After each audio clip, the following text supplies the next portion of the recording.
ಶ್ರೀಗುರುಭ್ಯೋ ನಮಃ ಪರಮಗುರುಭ್ಯೋ ನಮಃ. ಶ್ರೀಮದಾನಂದತೀರ್ಥಭಗವತ್ಪಾದಾಚಾರ್ಯಗುರುಭ್ಯೋ ನಮಃ. ವ್ಯಾಸಾಯ ಭವನಾಶಾಯ ಶ್ರೀಶಾಯ ಗುಣರಾಶಯೇ ಹೃದ್ಯಾಯ ಶುದ್ಧವಿದ್ಯಾಯ ಮಧ್ವಾಯ ಚ ನಮೋ ನಮಃ. ಅಭ್ರಮಂ ಭಂಗರಹಿತಂ ಅಜಡಂ ವಿಮಲಂ ಸದಾ ಆನಂದತೀರ್ಥಮತುಲಂ ಭಜೆ ತಾಪತ್ರಯಾಪಹಂ. ಶ್ರೀಮತೋ ರಾಘವೇಂದ್ರಸ್ಯ ನಮಾಮಿ ಪದಪಂಕಜೇ ಕಾಮಿತಾಶೇಷಕಲ್ಯಾಣಕಲನಾಕಲ್ಪಪಾದಪೌ. ಅಜ್ಞಾನತಿಮಿರಚ್ಛೇದಂ ಬುದ್ಧಿಸಂಪತ್ಪ್ರದಾಯಕಂ ವಿಜ್ಞಾನವಿಮಲಂ ಶಾಂತಂ ವಿಜಯಾಖ್ಯಗುರುಂ ಭಜೆ. ತಪಸ್ವಾಧ್ಯಾಯ ಶುಶ್ರೂಷಾ ಕೃಷ್ಣಪೂಜಾರತಂ ಮಯಿಂ ವಿಶ್ವೇಶಮಿಷ್ಟದಂ ವಂದೇ ಪರಿವ್ರಾಟ್ ಚಕ್ರವರ್ತಿನಂ. ಲಕ್ಷ್ಮೀನಾರಾಯಣಂ ನತ್ವಾ ಪೂರ್ಣಬೋಧಾನ್ ಗುರೂನಪಿ ಕುರ್ಮಃ ಶ್ರೀಕೃಷ್ಣಗೀತಾಯಾಃ ಭಾಷ್ಯಾದ್ಯುಕ್ತಾರ್ಥಸಂಗ್ರಹಂ. ಶ್ರೀಗುರುಭ್ಯೋ ನಮಃ.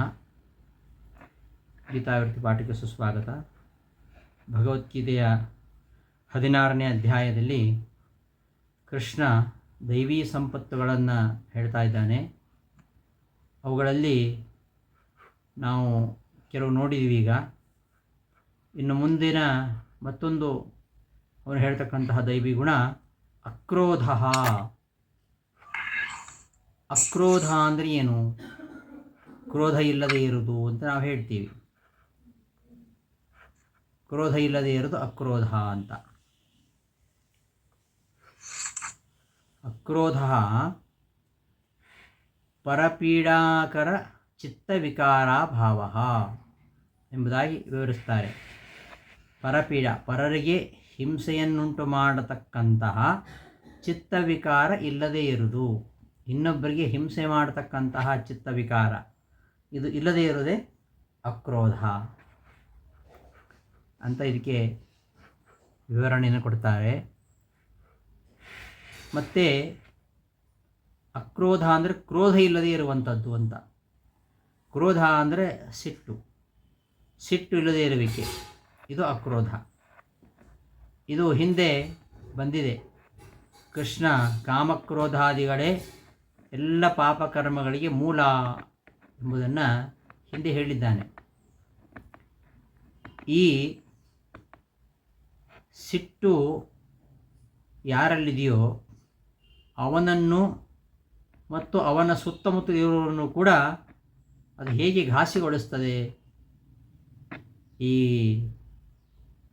ಪಾನಮತ್ತನಾಗಿರ್ತಕ್ಕಂಥವನು, ಅವ ಹೆಂಡ ಕುಡುಕ ಅಂತಾರಲ್ಲ, ತನ್ನ ಆರೋಗ್ಯವನ್ನು ಹಾಳು ಮಾಡಿಕೊಳ್ಳುವುದಲ್ಲದೆ ತನ್ನವರನ್ನು ಕೂಡ ಅವನು ಹಾಳು ಮಾಡ್ತಾನೆ. ಹೇಗೋ ಹಾಗೆ ಸಿಟ್ಟು ಕೂಡ ಹಾಗೆ. ಯಾರು ತನ್ನನ್ನು ಘೋಷಿಸ್ತಾರೆ, ಸಿಟ್ಟು ಬಂದಿದೆ ಅಂತ ಯಾರು ತೋರಿಸ್ತಾರೆ ಅವನನ್ನು ಹಾಳು ಮಾಡುವುದಲ್ಲದೆ ಅವನ ಸುತ್ತಮುತ್ತಲು ಇರತಕ್ಕಂಥವರಿಗೂ ಕೂಡ ಅದು ಮಾರಕವಾಗಿದೆ. ಈ ಸಿಟ್ಟು ಎಂಬುದು ಅಸುರರ ಒಂದು ಮುಖ್ಯ ಲಕ್ಷಣ. ಸಿಟ್ಟನ್ನು ದೂರೀಕರಿಸಿದವನೇ ನಿಜವಾಗಿಯೂ ಮಾನವ ಮಾತ್ರ ಅಲ್ಲ, ಅವನು ದೇವಸ್ವಭಾವದವನಾಗ್ತಾನೆ.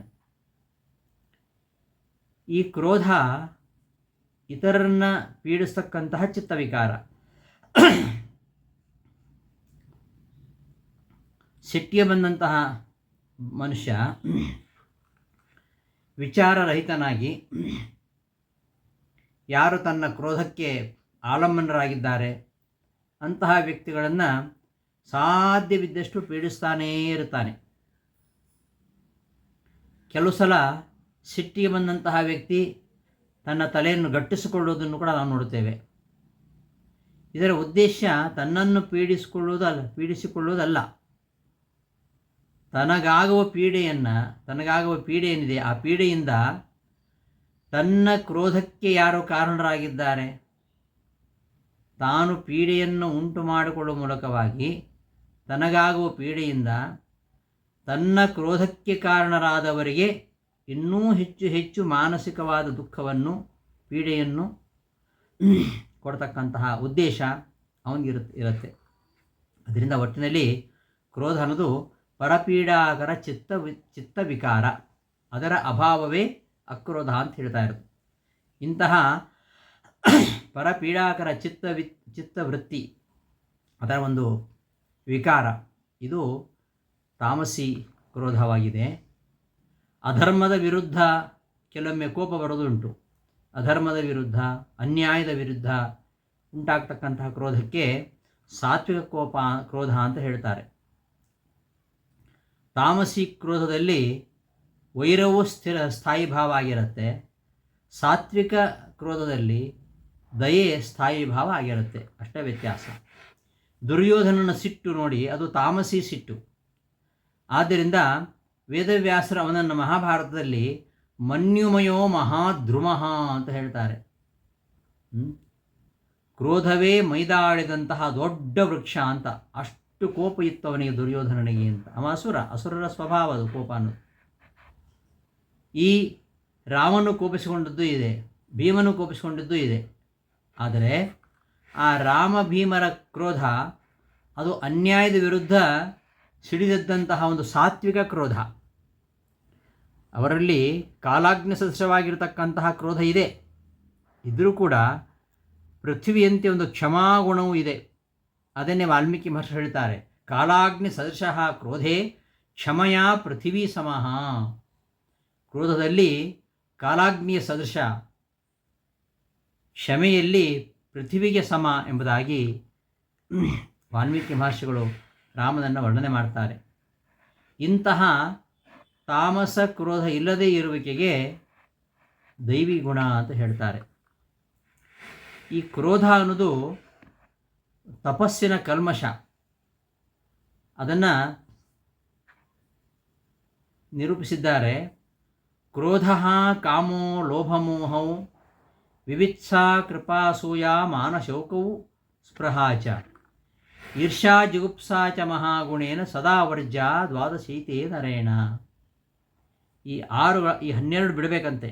ಕಾಮ, ಕ್ರೋಧ, ಲೋಭ, ಮೋಹ, ವಿವಿತ್ಸಾ, ಕೃಪಾ, ಅಸೂಯ, ಮಾನ, ಶೋಕ, ಸ್ಪೃಹ, ಈರ್ಷಾ, ಜಿಗುಪ್ಸ ಇವನ್ನೆಲ್ಲ ಯಾವಾಗಲೂ ವರ್ಜಿಸಬೇಕು ಅಂತ ಹೇಳ್ತಾರೆ. ಕ್ರೋಧ ಪ್ರಾಣಹರಃ ಶತ್ರು ಅಂತ ಹೇಳ್ತಾನೆ ರಾಮಾಯಣದಲ್ಲಿ. ಕ್ರೋಧ ಪ್ರಾಣಹರಃ ಶತ್ರು, ಕ್ರೋಧೋ ಮಿತ್ರಮುಖೋ ರಿಪುಃ, ಕ್ರೋಧೋ ಹಿ ಅಸಿರ್ಮಹಾತೀಕ್ಷ್ಣಃ ಸರ್ವಂ ಕ್ರೋಧೋಪಕರ್ಷತಿ. ಕೋಪ ಎಂಬುದು ಪ್ರಾಣಗಳನ್ನು ಅಪಹರಿಸ್ತಕ್ಕಂತಹ ಶತ್ರು. ಕೋಪವು ಗೆಳೆಯನ ಮುಖವಾಡ ಹಾಕಿರತಕ್ಕಂತಹ ಶತ್ರು. ಕ್ರೋಧವು ತೀಕ್ಷ್ಣವಾದ ಅಲುಗಿರತಕ್ಕಂತಹ ಕತ್ತಿ. ಕ್ರೋಧವು ಸಮಸ್ತ ಸದ್ಗುಣಗಳನ್ನು ಎಳೆದುಕೊಂಡು ಬಿಡುತ್ತದೆ. ಇದು ರಾಮಾಯಣದಲ್ಲಿ ಉತ್ತರಕಾಂಡದಲ್ಲಿ ರಾಮ ಲಕ್ಷ್ಮಣನಿಗೆ ಹೇಳ್ತಕ್ಕಂತಹ ಮಾತು. ತಪತೆ ಯಜತೆ ಚೈವ ಯಚ್ಚದಾನಂ ಪ್ರಯಚ್ಛತಿ ಕ್ರೋಧೇನ ಸರ್ವಂ ಹರತಿ ತಸ್ಮಾತ್ ಕ್ರೋಧಂ ವಿವರ್ಜಯೇ. ಮನುಷ್ಯನಾದವ ಸರ್ವತಃ ಕೋಪವನ್ನು ಪರಿತ್ಯಾಗ ಮಾಡಬೇಕು ಅಂತ. ಇಲ್ಲದೆ ಹೋದರೆ ಅವನು ಮಾಡಿದ ಪುಣ್ಯ ಕಾರ್ಯಗಳೆಲ್ಲ ವ್ಯರ್ಥವಾಗಿ ಹೋಗ್ತವೆ. ತಪತೆ ಯಜತೆ ಯಚ್ಚ ದಾನಂ ಪ್ರಯಚ್ಛತಿ. ಅವರು ಮಾಡಿದಂತಹ ತಪಸ್ಸು, ಯಜ್ಞ, ಕೊಡುವಂತಹ ದಾನ, ಇದೆಲ್ಲದರ ಫಲವನ್ನು ಕ್ರೋಧ ಅಪಹರಿಸಿಬಿಡ್ತದೆ ಅಂತ ಈ ಮಾತು ಹೇಳ್ತಾ ಇದೆ. ಆದ್ದರಿಂದ ಕೋಪವನ್ನು ಸರ್ವಥಾ ಪರಿತ್ಯಾಗ ಮಾಡಬೇಕು. ದುಷ್ಟವಾದ ಕುದುರೆಗಳ ಹಾಗೆ ವಿಷಯಗಳ ಕಡೆಗೆ ಓಡತಕ್ಕಂತಹ ಈ ದುಷ್ಟವಾದ ಇಂದ್ರಿಯಗಳನ್ನು ಧೈರ್ಯದಿಂದ ಈ ಸಾರಥ್ಯ ಮಾಡ್ತಾ ಅವುಗಳನ್ನು ವಿಷಯಗಳ ಕಡೆಗೆ ಹರಿದಂತೆ ಹಿಂದಿರುಗಿಸಿ ನಿಯಂತ್ರಣದಲ್ಲಿ ಇಟ್ಕೊಳ್ಬೇಕು. ಮನಸ್ಸ ಕರ್ಮಣ ವಾಚ ಚಕ್ಷುಚಾಚ ಸಮಾಚರೇತ್ ಶ್ರೇಯೋ ಲೋಕಸ್ಯ ಚರತಃ ನ ದೃಷ್ಟಿ ನ ಚ ಲಿಪ್ಯತೆ. ಮನುಷ್ಯ ಮಾಡಿದಂತಹ ತಪಸ್ಸು, ಯಜ್ಞ, ಕೊಡುವ ದಾನ ಇದೆಲ್ಲವನ್ನೂ ಕೂಡ ಕ್ರೋಧ ಅಪಹರಿಸಿಬಿಡುತ್ತದೆ. ಆ ಮನುಷ್ಯ ತನ್ನ ಸಂಗಡಿಗರಿಗೆ ಮನಸ್ಸಿನಿಂದಲೂ ಕರ್ಮಣ ವಾಚ, ಕ್ರಿಯೆಯಿಂದಲೂ, ಮಾತಿನಿಂದಲೂ ಮತ್ತು ಚಕ್ಷುಷ ನೋಟದಿಂದಲೂ ಒಳ್ಳೆಯದನ್ನೇ ಮಾಡಬೇಕು. ಯಾರನ್ನು ದ್ವೇಷ ಮಾಡಬಾರದು, ಅಂಥವನಿಗೆ ಪಾಪಗಳು ಅಂಟುವುದಿಲ್ಲ ಎಂಬುದಾಗಿ ರಾಮಾಯಣ ಮಹಾಭಾರತಗಳು ಈ ಕ್ರೋಧದ ಬಗ್ಗೆ ನಿರೂಪಣೆ ಮಾಡ್ತಾ ಇವೆ. ಇಂತಹ ಕ್ರೋಧ ಇಲ್ಲದೇ ಇರುವುದು. ಇಂತಹ ಕ್ರೋಧವನ್ನು ವ್ಯಕ್ತಪಡಿಸಿದಾಗ ಏನಾಗತ್ತೆ ಅಂದರೆ ಅದರಿಂದ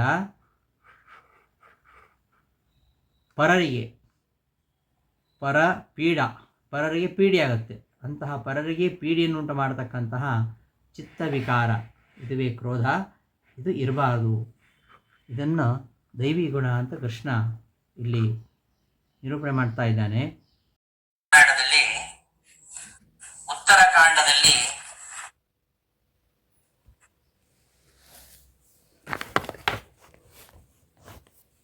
ವಾಲ್ಮೀಕಿ ವಿರಚಿತ ರಾಮಾಯಣದಲ್ಲಿ ಉತ್ತರಕಾಂಡದಲ್ಲಿ ಒಂದು ಮಾತು ಬರುತ್ತೆ. ಕ್ರೋಧ ಪ್ರಾಣಹರ ಶತ್ರು, ಕ್ರೋಧೋ ಮಿತ್ರ ಮುಖೋ ರಿಪು, ಕ್ರೋಧೋ ಹಸಿ ಮಹಾತೀಕ್ಷ್ಣ, ಸರ್ವಂ ಕ್ರೋಧೋಪಕರ್ಷತಿ. ಕ್ರೋಧವೆಂಬುದು ಪ್ರಾಣಗಳನ್ನು ಅಪಹರಿಸತಕ್ಕಂತಹ ಶತ್ರುವಾಗಿದೆ. ಕೋಪವು ಗೆಳೆಯನ ಮುಖವಾಡವಿರುವ ಶತ್ರುವಾಗಿದೆ. ಕ್ರೋಧವು ತೀಕ್ಷ್ಣವಾದ ಅಲಗುಳ್ಳ ಕತ್ತಿಯಾಗಿದೆ. ಕ್ರೋಧವು ಸಮಸ್ತ ಸದ್ಗುಣಗಳನ್ನು ಎಳೆದುಕೊಂಡು ಬಿಡುತ್ತದೆ. ಈ ಕ್ರೋಧ ಇದ್ರೆ ಮನುಷ್ಯ ತಾನು ಮಾಡಿದ ತಪಸ್ಸು, ಯಜ್ಞ, ಕೊಡುವ ದಾನ ಅದೆಲ್ಲರ ಫಲವನ್ನು ಅದು ನಾಶ ಮಾಡಿಬಿಡುತ್ತದೆ. ಆದ್ದರಿಂದ ಕೋಪವನ್ನ ಸರ್ವಥಾ ಪರಿತ್ಯಾಗ ಮಾಡಬೇಕು. ದುಷ್ಟವಾದ ಕುದುರೆಗಳು ಓಡುವ ರೀತಿಯಲ್ಲಿ ವಿಷಯಗಳ ಕಡೆಗೆ ಓಡತಕ್ಕಂತಹ ಇಂದ್ರಿಯಗಳನ್ನ ನಾವು ಧೈರ್ಯದಿಂದ ಸಾರಥ್ಯವನ್ನ ಮಾಡ್ತಾ ಅವುಗಳನ್ನ ನಿಯಂತ್ರಣ ಇಟ್ಕೊಳ್ಬೇಕು. ಹಾಗೆ ಮಾಡಬೇಕಾದರೆ ಕಾಮಕ್ರೋಧಾದಿಗಳನ್ನ ತ್ಯಜಿಸಬೇಕು ಎಂಬುದಾಗಿ ಶ್ರೀರಾಮ ರಾಮಾಯಣದ ಉತ್ತರಕಾಂಡದಲ್ಲಿ ಒಬ್ಬ ಸರ್ವಾರ್ಥ ಸಿದ್ಧ ಎಂಬ ಭಿಕ್ಷುಗೆ ಹೇಳ್ತಾನೆ. ರಾಮ ರಾಜ್ಯಭಾರ ಮಾಡತಕ್ಕಂತಹ ಕಾಲದಲ್ಲಿ ಅವನು ಯಾರೇ ಪ್ರಜೆಗಳು ಬರಲಿ ಅವರ ಕಷ್ಟ ಸುಖಗಳನ್ನ ವಿಚಾರಿಸ್ತಾ ಇದ್ದ, ಅವರ ಸಮಸ್ಯೆಗಳನ್ನ ಆಲಿಸ್ತಾ ಇದ್ದ. ಅನೇಕರು ಅವನ ಬಳಿಗೆ ಬಂದು ತಮ್ಮ ತಮ್ಮ ಕಷ್ಟವನ್ನ ಹೇಳಿಕೊಂಡು ಅದಕ್ಕೆ ಪರಿಹಾರವನ್ನ ಕಂಡುಕೊಂಡು ಹೋಗ್ತಾ ಇದ್ರು. ಅಂತಹ ರಾಮನ ಬಳಿಗೆ ಒಂದು ನಾಯಿ ಬರ್ತದೆ. ಆ ನಾಯಿ ಹೇಳುತ್ತೆ, ಧರ್ಮಾಣಾಂ ತ್ವಂ ಪರಂ ಧಾಮ, ಗುಣಾನಾಂ ಸಾಗರೋಪಮಃ, ಅಜ್ಞಾನಾಚ್ಯ ಮಯಾ ರಾಜ್ಯಂ ಉಕ್ತಸ್ತ್ವಂ ರಾಜಸತ್ತಮ. ಹೇ ರಾಜನೇ, ನೀನು ಎಲ್ಲ ವಿಧವಾದ ಧರ್ಮಗಳಿಗೂ ಕೂಡ ಪರಮ ಆಶ್ರಯನಾಗಿದ್ದೀಯ. ಎಲ್ಲಾ ಧರ್ಮದವರಿಗೂ ಆಶ್ರಯ ಕೊಟ್ಟಿದ್ದೀಯ. ಗುಣಗಳಿಗೆ ನೀನು ಸಮುದ್ರ ಪ್ರಾಯನಾಗಿದ್ದೀಯ. ನಾನು ಏನು ಅಲ್ಲ ನಿನ್ನ ಮುಂದೆ, ಆದರೂ ಅಜ್ಞಾನವಶಾತ್ ಧರ್ಮಮೂರ್ತಿಯಾದ ನಿನ್ನ ಮುಂದೆ ಧರ್ಮದ ವ್ಯಾಖ್ಯಾನವನ್ನ ಮಾಡ್ತಾ ಇದ್ದೀನಿ, ಕ್ಷಮಿಸು, ಕೋಪ ಮಾಡ್ಕೋಬೇಡ ಅಂತ ಹೇಳ್ತಾ ಒಂದು ಮಾತನ್ನ ಹೇಳತ್ತೆ ಆ ನಾಯಿ ರಾಮನಿಗೆ. ಏನಂದ್ರೆ, ಧರ್ಮೇಣ ರಾಷ್ಟ್ರಂ ವಿಂದೇತ, ಧರ್ಮೇಣೈವಾನುಪಾಲಯೇ, ಧರ್ಮಾಚರಣ್ಯತಾಂ ಯಾತಿ, ರಾಜ ಸರ್ವ ಭಯಾಪಹ. ವಾಲ್ಮೀಕಿ ಮಹರ್ಷಿ ನೋಡೊಂದು ನಾಯಿಯಿಂದಲೂ ಒಂದು ಒಳ್ಳೆ ಮಾತನ್ನು ಹೇಳಿಸ್ತಾ ಇದ್ದಾರೆ. ಅವರ ಕಾವ್ಯದಲ್ಲಿ ಎಲ್ಲ ಪಾತ್ರಗಳಿಗೂ ಎಲ್ಲರಿಗೂ ಒಂದು ಒಂದು ಪ್ರಾತಿನಿಧ್ಯ, ಒಂದು ಸ್ಥಾನ ಇದೆ. ಆ ನಾಯಿ ಮೂಲಕವಾಗಿ ಹೇಳಿಸ್ತಾ ಇರೋದು. ಏನ್ ಹೇಳ್ತಾ ಇದೆ ಅದು ರಾಮನನ್ನ ಕುರಿತು ಅಂದ್ರೆ, ಧರ್ಮೇಣ ರಾಷ್ಟ್ರಂ ವಿಂದೇತ, ಧರ್ಮೇಣೈವಾನುಪಾಲಯೇ, ಧರ್ಮಾಚರಣ್ಯತಾಂ ಯಾತಿ, ರಾಜ ಸರ್ವ ಭಯಾಪಹ. ಇದಂ ವಿಜ್ಞಾಯ ಕೃತ್ಯಂ ಶ್ರೂಯತಾಂ ಮಮ ರಾಘವ.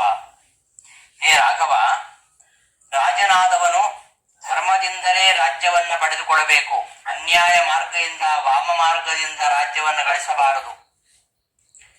ಧರ್ಮದಿಂದಲೇ ನಿರಂತರವಾಗಿ ರಾಜ್ಯವನ್ನ ಪರಿಪಾಲನೆ ಮಾಡಬೇಕು. ಧರ್ಮದಿಂದಿರುವುದರಿಂದಲೇ ರಾಜನು ಸಮಸ್ತರಿಗೂ ಶರಣ್ಯನಾಗಿರುತ್ತಾನೆ.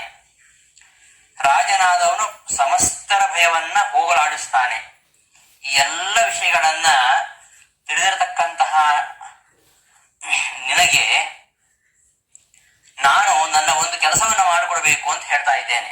ಏನದು ಅಂದ್ರೆ, ನಾನು ಬ್ರಾಹ್ಮಣನೊಬ್ಬನ ಮನೆಯಲ್ಲಿ ಸರ್ವಾರ್ಥ ಸಿದ್ಧ ಎಂಬ ಒಬ್ಬ ಭಿಕ್ಷುವಾಸವಾಗಿದ್ದಾನೆ.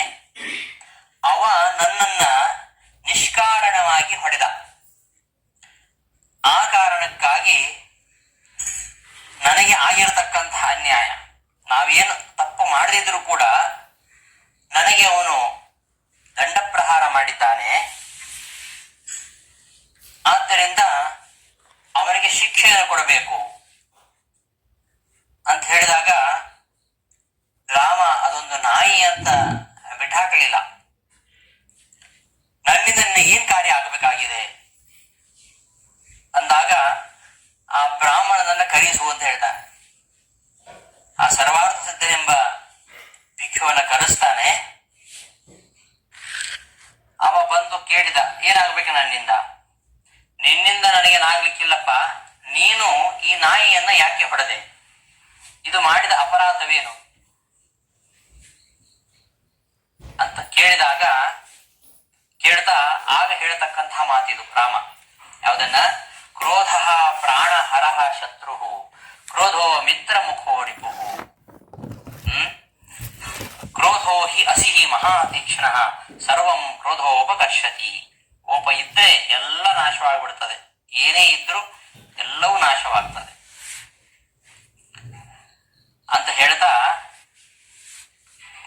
ಮನುಷ್ಯ ಯಾವತ್ತೂ ತನ್ನ ಸಂಗಡಿಗರಿಗೆ ಮನಸ್ಸಿನಿಂದಲೂ, ಮಾತಿನಿಂದಲೂ, ಕ್ರಿಯೆಯಿಂದಲೂ, ನೋಟದಿಂದಲೂ ಒಳ್ಳೆಯದನ್ನೇ ಮಾಡಬೇಕು. ಯಾರನ್ನೂ ದ್ವೇಷ ಮಾಡಬಾರದು.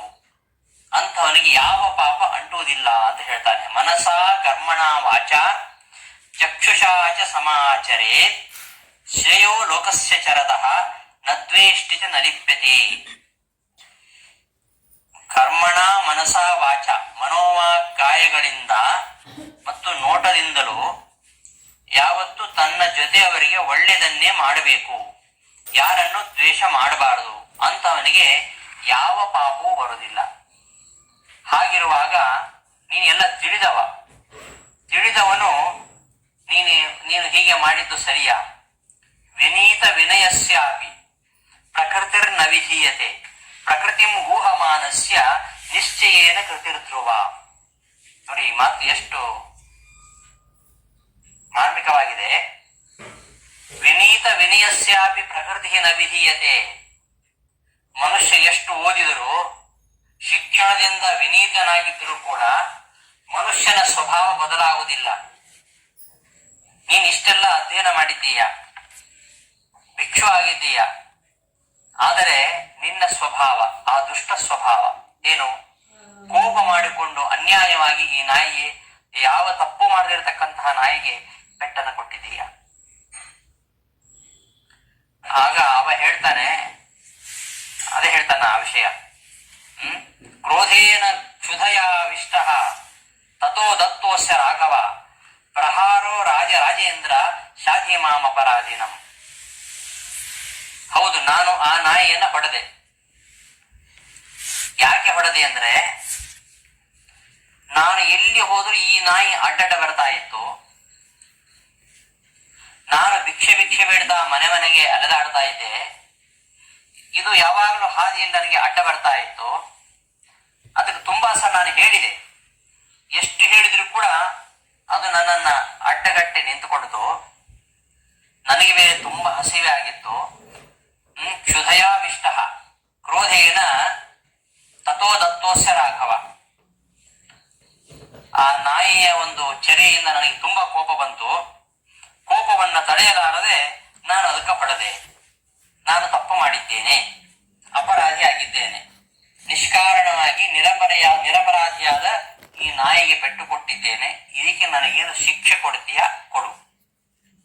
ನೀನು ಕೊಡುವ ಶಿಕ್ಷೆ ಅದು ನರಕಕ್ಕಿಂತಲೂ ಭಯಂಕರವಾಗಿರುವುದಿಲ್ಲ. ನಾನು ನಾಯಿಗೆ ಕೊಟ್ಟ ಪೆಟ್ಟಿನಿಂದಾಗಿ ನನಗೆ ನರಕ ಪ್ರಾಪ್ತಿ ಆಗ್ಬೋದು, ಆದ್ರೆ ಅದಕ್ಕಿಂತ ಕಡಿಮೆ ಶಿಕ್ಷೆ ನೀನು ಕೊಡ್ತೀಯ. ಆದ್ರಿಂದ ನೀನು ಶಿಕ್ಷಿಸುವುದರಿಂದ ನನಗೆ ಮುಂದೆ ನರಕದ ಭಯ ಇಲ್ಲ.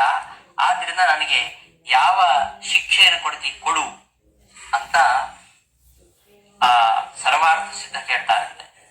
ನಾನು ಈ ವಿಚಾರವನ್ನು ಯಾಕೆ ಹೇಳಿದೆ ಅಂದ್ರೆ, ಎಷ್ಟೇ ತಿಳಿದವನಾದರೂ ಕೂಡ ಕೆಲವೊಮ್ಮೆ ಕೋಪದಿಂದ ಅವ ಹೇಗೆ ಕೆಟ್ಟ ಕಾರ್ಯವನ್ನು ಮಾಡ್ತಾನೆ. ಅದರಿಂದ ಕೋಪ ಎಂಬುದು ತುಂಬಾ ಕೆಟ್ಟದ್ದು. ಅದನ್ನೇ ರಾಮ ಹೇಳಿದ್ದು, ಕ್ರೋಧ ಪ್ರಾಣಹರ ಶತ್ರು, ಕ್ರೋಧ ಮಿತ್ರ ಮುಖ ರಿಪು, ಕ್ರೋಧ ಹಿ ಅಸಿಹಿ ಮಹಾತೀಕ್ಷ್ಣ, ಸರ್ವಂ ಕ್ರೋಧೋಪಕರ್ಷತಿ. ಎಷ್ಟೇ ಸದ್ಗುಣಗಳಿದ್ರೂ ಕೂಡ ಆ ಎಲ್ಲ ಗುಣಗಳು ಕೂಡ ನಾಶವಾಗಿಬಿಡ್ತವೆ. ಅಂದ್ರೆ ಅವ ಕೋಪಿಸ್ತ ಅನ್ನೋದೇ ಉಳಿಯುತ್ತೆ, ಅವನ ಯಾವ ಗುಣಗಳು ಕಾಣೋದಿಲ್ಲ. ಆದ್ರಿಂದ ಕ್ರೋಧವನ್ನ ಬಿಡಬೇಕು. ಕ್ರೋಧವು ಎಲ್ಲವನ್ನ ನಾಶ ಮಾಡುತ್ತೆ, ಆದ್ರಿಂದ ಕ್ರೋಧವನ್ನ ಬಿಡಬೇಕು ಅಂತ ರಾಮ ಅಲ್ಲಿ ಹೇಳ್ತಕ್ಕಂತಹ ವಿಷಯ. ಈ ಕ್ರೋಧ ಅಥವಾ ಕೋಪ ಅನ್ನೋದು ಎಲ್ಲರಿಗೂ ಇರ್ತದೆ. ಅದರಲ್ಲಿ ಉತ್ತಮ ಕೋಪ, ಮಧ್ಯಮ ಕೋಪ, ಅಧಮ ಕೋಪ ಅಂತೆಲ್ಲ ಉಂಟು. ಕೋಪ ಯಾರಿಗೆ ಬರುದಿಲ್ಲ, ಎಲ್ಲರಿಗೂ ಕೋಪ ಬಂದೇ ಬರ್ತದೆ. ಅಥವಾ ಕ್ರೋಧ, ಆ ಕ್ರೋಧ ಅಥವಾ ಕೋಪ ಅದು ಮಾನವನ ವೈರಿ ಅಂತ ಕೃಷ್ಣ ಹೇಳ್ತಾನೆ ಭಗವದ್ಗೀತೆಯಲ್ಲಿ. ಕಾಮಯೇಷಃ ಕ್ರೋಧಯೇಷಃ ರಜೋಗುಣ ಸಮುದ್ಭವ. ರಜೋಗುಣದಿಂದಾಗಿ ಉಂಟಾಗತಕ್ಕಂತಹ ಕಾಮಕ್ರೋಧಾದಿಗಳು ಮನುಷ್ಯನ ಶತ್ರುಗಳು. ಜಹಿಶತ್ರು ಮಹಾಬಾಹು ಅಂತ ಹೇಳ್ತಾರೆ. ಅದನ್ನು ತೊರಿಬೇಕು ಅಂತ. ಆದ್ರೆ ಎಲ್ಲರಲ್ಲಿ ಕೋಪ ಇರ್ತದೆ. ಸಾಮಾನ್ಯವಾಗಿ ನಮಗೆ ಲೋಕದಲ್ಲಿ 3 ರೀತಿ ಜನ ಕಾಣ್ತಾರೆ, ಉತ್ತಮರು, ಮಧ್ಯಮರು, ಅಧಮರು ಅಂತ ಅಲ್ವಾ. ಉತ್ತಮರಲ್ಲಿಯೂ ಕೂಡ ಕೋಪ ಇರುತ್ತೆ. ಎಷ್ಟಿರುತ್ತೆ? ಕ್ಷಣಂ ಕೋಪ, ಕ್ಷಣಕಾಲ ಮಾತ್ರ ಅವರಲ್ಲಿ ಕೋಪ ಇರುತ್ತೆ. ಉತ್ತಮೇಚ ಕ್ಷಣಂ ಕೋಪ, ಉತ್ತಮರಲ್ಲಿ ಕ್ಷಣಕಾಲ ಮಾತ್ರ ಕೋಪ ಇರ್ತದೆ. ಮಧ್ಯಮರಲ್ಲಿ ಘಟಿಕಾದ್ವಯಂ, 2 ಗಳಿಗೆ ಇರುತ್ತೆ. ಅವರನ್ನ ಮಧ್ಯಮರು ಅಂತ ಹೇಳುದು. ಯಾರಲ್ಲಿ ಕೋಪವು 2 ಗಳಿಗೆ ಇದೆಯೋ ಅವರನ್ನ ಮಧ್ಯಮರು ಅಂತ ಹೇಳುದು. ಯಾರಲ್ಲಿ ಕೋಪವು ಕ್ಷಣಕಾಲ ಇದೆಯೋ ಅವರನ್ನ ಉತ್ತಮರು ಅಂತ ಹೇಳುದು. 2 ಗಳಿಗೆ, 2.5 ಗಳಿಗೆ ಅಂದ್ರೆ 1 ಗಂಟೆ, 1 ಗಂಟೆಗಿಂತ ಕಡಿಮೆ 2 ಗಳಿಗೆ, ಅಷ್ಟು ಕೋಪ ಅದು ಮಧ್ಯಮರಲ್ಲಿ ಇರ್ತದೆ. ದಿನವಿಡೀ ಕೋಪ ಇರುತ್ತೆ, ಅವರನ್ನ ಅಧಮರು ಅಂತ ಹೇಳುತ್ತೆ ಈ ಸುಭಾಷಿತ. ಅಧಮೇ ಸ್ಯಾದ್ ಅಹೋರಾತ್ರಂ. ಅಹಹ ಅಂದ್ರೆ ಹಗಲು, ರಾತ್ರಂ ರಾತ್ರಿ. ಹಗಲು ರಾತ್ರಿಯು ಅಧಮರಲ್ಲಿ ಕೋಪ ಇರ್ತದೆ. ಉತ್ತಮರಲ್ಲಿ ಕ್ಷಣಕಾಲ ಇರ್ತದೆ, ಮಧ್ಯಮರಲ್ಲಿ ಘಟಿಕಾದ್ವಯ ಇರ್ತದೆ, ಅಧಮರಲ್ಲಿ 1 ದಿನ ಇರ್ತದೆ. ಹೆಚ್ಚು ಅಂದ್ರೆ 1 ದಿವಸ ಇರ್ತದೆ, ಇಡೀ ದಿನ. ಆ ದಿನ ಮಾತ್ರ ಹಗಲು ರಾತ್ರಿ, ಇಡೀ ದಿನ ಕೋಪ ಇರ್ತದೆ. ಆದರೆ ಕ್ರೂರಿಯಾದ ಮನುಷ್ಯ ಇದ್ದಾನಲ್ಲ, ನೃಶಂಸ ಅಂತಾರ ಅವನಿಗೆ. ಅಂತಹ ಕ್ರೂರಿಯಾಗಿರತಕ್ಕಂತಹ ಮನುಷ್ಯನಲ್ಲಿ ಈ ಕೋಪವು ಮರಣಾಂತಕಃ, ಅವನು ಮರಣಿಸುವವರೆಗೆ, ಅವನು ಇರುವವರೆಗೂ ಕೂಡ ಕೋಪ ಇರ್ತದೆ. ಆ ಕೋಪ ಹೋಗೋದೇ ಇಲ್ಲ. ರಾವಣದಲ್ಲಿ ಅಂತ ಕೋಪ ಇತ್ತು ನೋಡಿ, ಸಾಯುವ ತನಕನೂ ಕೋಪ ಇತ್ತು. ಅದೆಲ್ಲ ನೃಶಂಸರ ಲಕ್ಷಣ. ಸಾಯುವವರೆಗೂ ಕೋಪ ಮಾಡ್ತಕ್ಕಂಥವರು, ಅವರನ್ನ ನೃಶಂಸರು, ಕ್ರೂರಿಗಳು ಅಂತ ಹೇಳ್ತಾರೆ. ಅಂತಹ ವ್ಯಕ್ತಿಗಳಲ್ಲಿ ಕೋಪ ಅನ್ನೋದು ಯಾವಾಗಲೂ ಇರ್ತದೆ. ಕೋಪ ಯಾವಾಗಲೂ ಇರಬಾರದು. ಕ್ಷಣಕಾಲ ಇದ್ರೆ ಅವನು ಉತ್ತಮ, 2 ಗಳಿಗೆವರೆಗಿದ್ರೆ ಅವನು ಮಧ್ಯಮ, ಹಗಲು ರಾತ್ರಿ ಇಡೀ ದಿನ ಇದ್ರೆ ಅವನು ಅಧಮ. ಜೀವನ ಪೂರ್ತಿ ಕೋಪ ಮಾಡ್ಕೊಂಡಿದ್ರೆ ಅವ ಕ್ರೂರಿ, ಅವನು ನೃಶಂಸ ಅಂತ ಈ ಸುಭಾಷಿತ ಹೇಳ್ತಾ ಇದೆ. ಈ ದಿನದ ಪಾಠವನ್ನು ಸಮಾಪ್ತಿಗೊಳಿಸ್ತೇನೆ. ಶ್ರೀಕೃಷ್ಣ ಅರ್ಪಣಮಸ್ತು. ಧನ್ಯವಾದಗಳು.